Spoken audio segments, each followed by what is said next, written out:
Thank you for tuning in and welcome back to Real Estate Advice. In today's episode, you'll learn how to plan a long distance move. My name is Andrew Finney. Please consider me your real estate geek. I'm always here to help. If you need help finding a top agent where you live or you simply want to drop me a line to say hi, my contact info is below. If you haven't already done so, please go ahead and subscribe to the channel now and like this video. Thank you. So let's go ahead and get into it. Today's video is going to be very to the point, very matter of the fact, and helping you plan out about 12 months to 18 months in advance to plan on your long distance move. So as we see home prices rise across the country, people moving from one state to the other for job opportunities or for affordable housing are going to become more and more common so that people can actually achieve the dream of home ownership and achieve the American dream. So let's talk about what you want to be doing when you're looking to plan out your long distance move. First of all, don't panic. I know that you probably got stuff that you've accumulated, especially if you're in your mid 20s, 30s, 40s, 50s, 60s, whatever the case may be. We all have a lot of stuff. It's just a big surprise every time we get ready to move.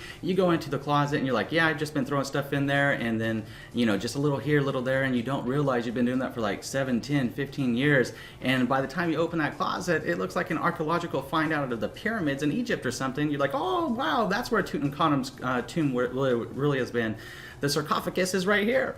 It's been in there so long, right? It's like a time bomb. So anyways, don't freak out. Just take it one step at a time. And the best advice is, number one, to know where you're going. If you're getting ready 12 months in advance to plan, know where you're going. Have an idea of what state you want to move into, what the housing looks like there. If you're going to be looking at a 3-bedroom home, a 4-bedroom home, a 2-bedroom home, or whatever the size of the home is that you're looking for, be realistic. If you have a 5-bedroom home now and you know that the state that you're moving to is going to be a 4-bedroom home, that means you have one whole room of stuff that you really need to go through and see if you need that stuff anymore.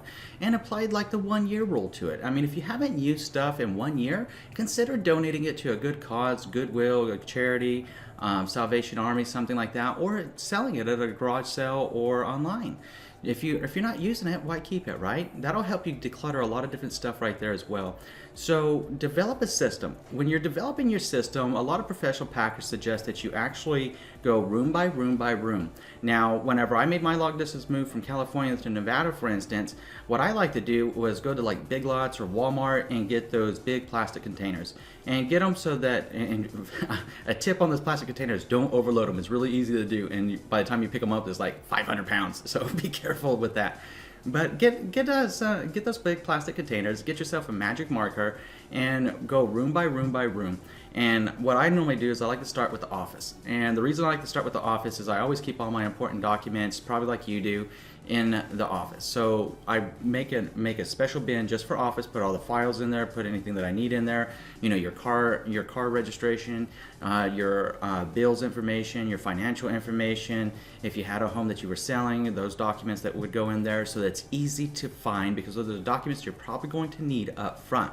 So I start with the office, go room by room by room, just like that, and it'll say something like office documents, office decor, just like you see some of the decor behind me and stuff like that. So office decorum, and then you just start writing it out, and then you go into a bedroom blankets, or you could even call it bed 1, bed 2, bed 3, and so everything's in a subset itself in the containers right there, so that whenever you get to your new home where you're moving to, it's easy. So you can just go ahead and have if you're doing it yourself, then you just move the stuff right into the room that's labeled for that room, from kitchen and everything else.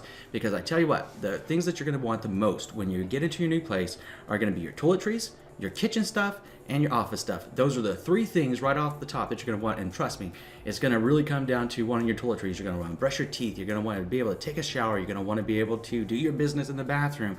And you're going to want to be able to eat something whenever you get there, as opposed to going out to eat all the time, because that's going to get old extremely, extremely, extremely quickly. For most of us, at least. So tell me what you think about that, and what your tips you have in the comment section below. And the other thing that you want to be considering in knowing where you're going is really, really important. Whenever you start getting really, really close, you want to try to seam up your moving date with your move-in date to your new home, because you don't want to have your stuff sitting in a truck and paying more and more money on it. So whenever you're looking to get help, especially if you're going to do this with a professional mover, have a schedule in mind. Get everything in writing with the mover. Look at all their terms. Ask a lot of questions. Read the fine print. Take your time selecting the right mover for you to help you move out of state, or do your long distance move, or even if you're moving out of country. So read everything and make sure that everything's you're satisfied satisfied with the agreement, and ask so many questions because it's only going to help you. There's no such thing as a stupid question. So, if it's on your mind, you're thinking it's an important question, ask it, okay? So have a schedule, because it's really easy in the middle of a move to get out of whack and to get off schedule. If you have a day planner, you use Google Calendar. I love Google Calendar personally. Use Google Calendar, type your notes, whatever in there, and stay on track with what you're supposed to be able to do.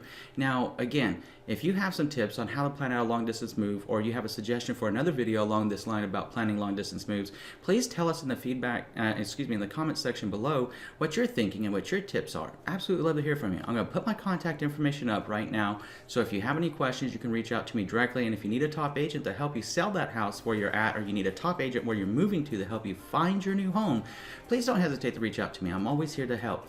Now, if you've enjoyed this video, I'm going to ask you to do 3 things. Number 1, please subscribe to this channel. Number 2, please like this video. Number 3, please share this video around with someone you know is going to be able to help. In between now and next time, I'm wishing you and yours a lifetime full of love, wealth, abundance, and happiness. Thank you for watching.